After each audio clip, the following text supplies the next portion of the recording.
Daredevil, season 2. Specifically, Daredevil Born Again season 2. Because Yes. Daredevil season 2 is something completely different. That's fair. I went back and watched that Frank Castle court scene. Oh, It's so good. So my feelings. We talked about this a little bit last time, but with some extra episodes in here, we can kind of get a bit more. The show is doing a lot better than season 1. Man, I am loving this show, bro. Yes. Yeah, the show is doing so much better than season 1. I think they finally found their footing. We're finally getting to see Daredevil in our Daredevil show more consistently than once every 3 episodes. And the writing a bit dodgy in some places, but for the most part, very solid. Yeah, and I feel like the complaint I made the first time, and y'all might not have context for this because I don't think I have ever actually uploaded our original Daredevil video. I see. But one of my problems was I felt like a lot of characters were just around and not doing anything. Now 6 episodes in, I know you're 5 episodes in, but now 6 episodes in, I do feel like the characters are meant to be here. They are finding their usefulness. BB's character certainly is necessary. The Daredevil, Kingpin's stooge. Yeah, he feels. You haven't seen Better Call Saul, so this isn't really gonna hit for you. But he feels like Nacho in Better Call Saul. I guess a better, because they're more or less the same character. It feels like Jesse in Breaking Bad. Okay. Where like you're rooting for him to find his way out of this, but he might just be too deep. You know what I mean? Like he's really, as the mayor's like right hand man, you can tell that he's becoming disillusioned with Fisk a little bit. But I mean, what really are his options? He's got Kingpin on one end who smashes people's heads in doors. Great episode. And he's got Buck on the other end, the Terminator in live action. Well, the Terminator's always been live action. The Terminator in modern day. So what are you really going to do? Even if you do realize you hate it here, there's no way out. Right. So he's become a character that I watched the show for. Like I'm actually rooting for him. Interesting. That was actually kind of a complaint that I made to him off camera. And you get, I suppose it gets a little bit better with episode 5, as I've not seen episode 6 yet.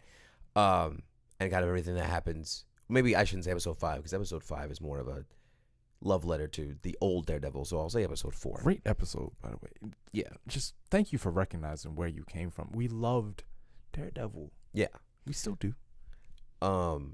Kind of as we've approached this halfway point of the season, I suppose a little bit past that, my biggest complaint was it feels like we actually spend more time with these supplementary characters than we do with the main cast, if that makes sense, right? Like, we see Matt Murdock, we see Karen Page, but we get them for like a scene or two, and then everybody else feels like they get way more screen time. And to me, I would kind of prefer to see how we're dealing with this Kingpin issue and less about the people in Kingpin's circle, because that's what I'm here for. And at times it does feel like these supplementary characters, these side characters, while they're not necessarily not important to the story, they're very important to the story. It feels like it's almost like this story is about them and not the namesake of the show, which is Daredevil. I'll be honest. My relationship with the season, I'm not saying you're wrong, but my relationship with the season this go round, I do feel like they've largely fixed that problem. I feel like we spend a lot more time with Matt and Karen, and specifically not just with them on screen, but specifically with them in the context of the Kingpin thing. And I think that's probably my biggest praise of this season.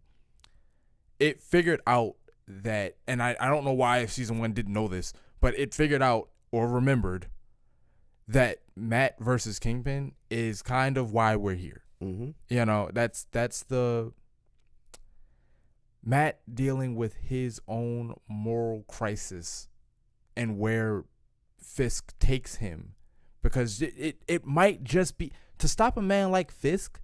you might just have to kill that guy. Like, there might not be another way. And Matt won't kill. Right. He's just not going to do that. And no spoiler for episode 6, it causes a lot of friction. Because as you know from the end of the 5th episode, he saves Bullseye. Right. And so they're going to get into that and just his whole code to begin with. And Daredevil's covered it before, but yeah. There's some characters who just finally have enough, and they're like, look, bro, like, look at what he's doing. You know, the best I can equate it to is in The Dark Knight Returns, the animated movie, when he's fighting the Joker and they're having their final standoff. Joker goes through the tunnel of love and he's just gunning people down for really no reason at that point. Right. And Batman just he catches him, he starts wailing on him, and he just goes, all the people I've murdered just by letting you live. You know, and he finally gets to a point where it's like, I can't justify letting you live anymore. Mm-hmm. And I feel like Matt, I don't know if the show is going to go there, but it's definitely getting closer to finally, one way or the other, you have to answer this question, because you cannot keep acting like you're not doing harm by not and we're not saying kill everybody. We're not saying kill the bank robber. Yeah. But some people they're just too big and they won't stop. There's a part of me, and maybe you'll know more about this scene in the comic than what I'm about to explain. There's part of me that kind of wishes Spider-Man was a bit more a part of this, only because there's a moment in a comic at some point, and I don't know what it is, where Daredevil is super exhausted. He's kind of on one. He's wilding out, and he actually kills somebody. And it, that goes against his whole code or whatever. And he finally gets home. He's beaten. He's dreary. He's super just like death incarnate. And Spider-Man gets in his house, and he's like, who are you? What is happening? What's going on? And he's like, I don't know anything about you, but I know what you did. And I know this whole vigilante stuff for you. This is it. And Spider-Man has a very serious, very threatening moment where he's like, you gotta hang it up now.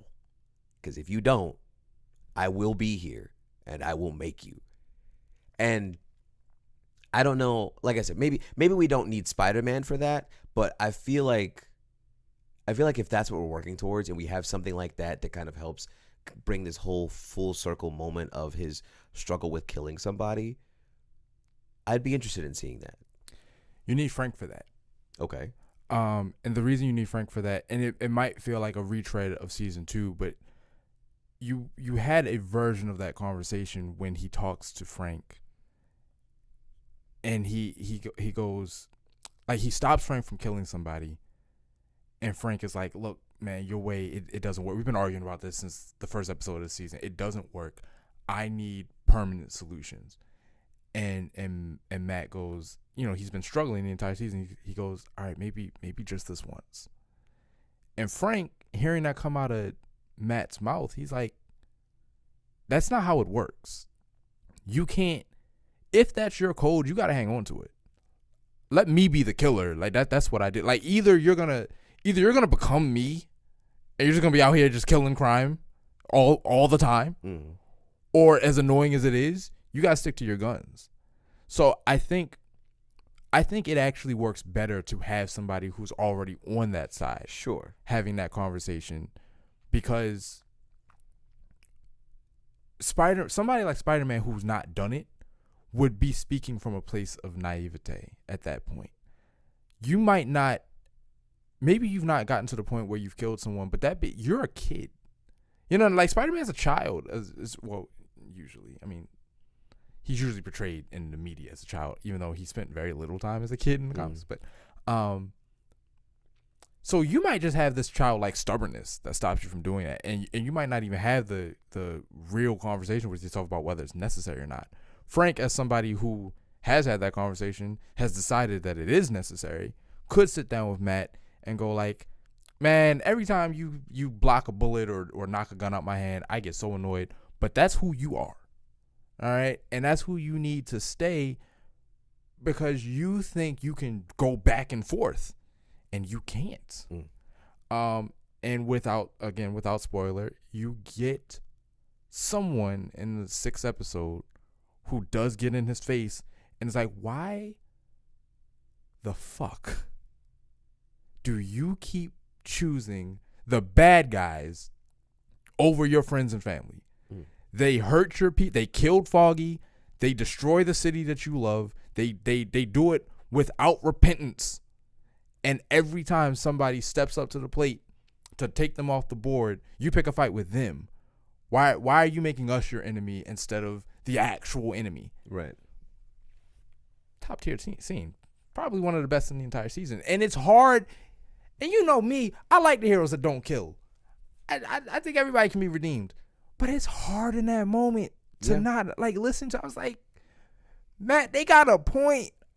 Not only do they have a point, it's almost irrefutable. Like the only card that a guy like Matt has to play in a time like that is like Elektra.